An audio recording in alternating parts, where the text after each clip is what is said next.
السلام عليكم ورحمة الله وبركاته. معاكم مهندس محمد إيهاب. النهاردة هنتكلم عن السلكشن جوه 3ds Max. كوباية الشاي بتاعتك أو كوباية القهوة أو مهما كان مشروبك المفضل، وبسم الله نبتدي.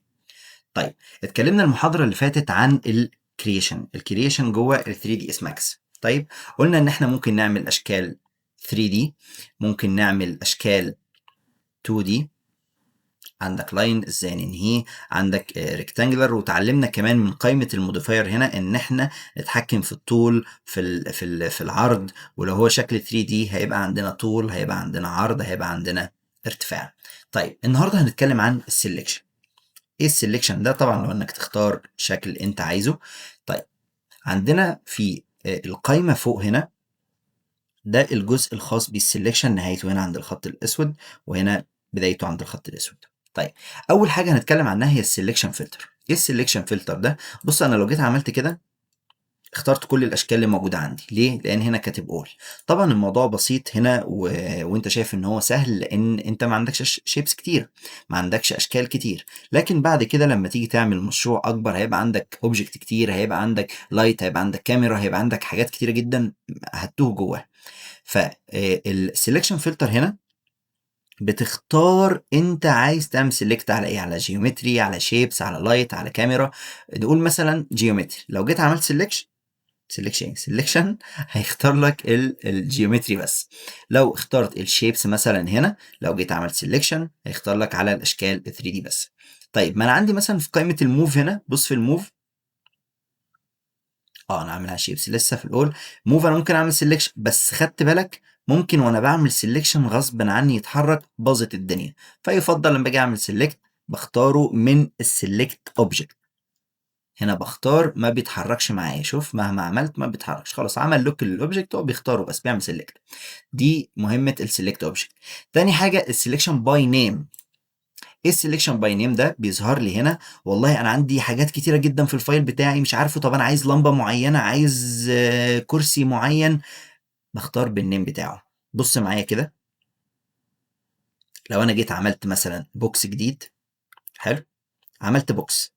البوكس ده انا ممكن من قائمه الموديفاير هسميه مثلا حوده.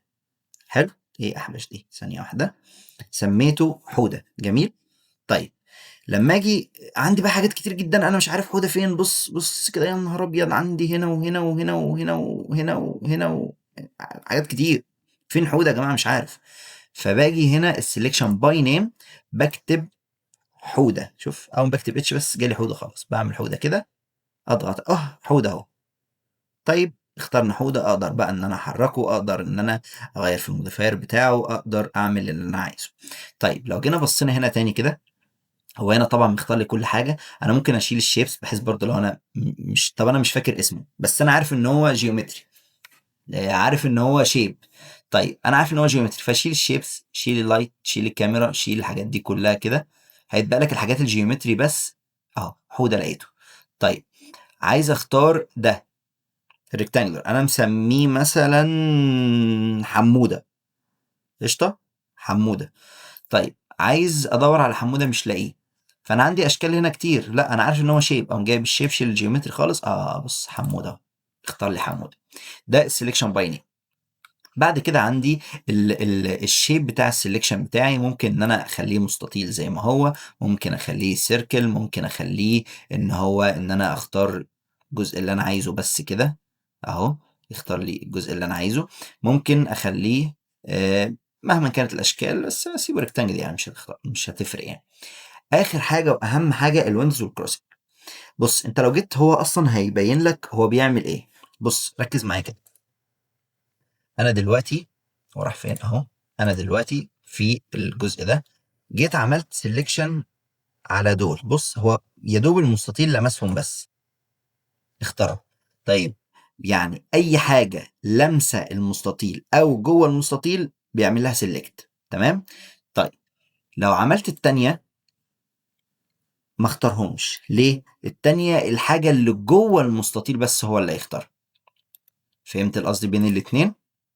طيب ده كان درس النهارده عن السلكت تول والقائمه بتاعه السلكشن. اتمنى انك تجربها ويكون درس جميل ولذيذ، وكوبايه القهوه تكون لذيذه برضو. واخر كلامنا ان اللهم صل على سيدنا محمد وعلى ال سيدنا محمد كما صليت على سيدنا ابراهيم وعلى ال سيدنا ابراهيم في العالمين انك حميد مجيد.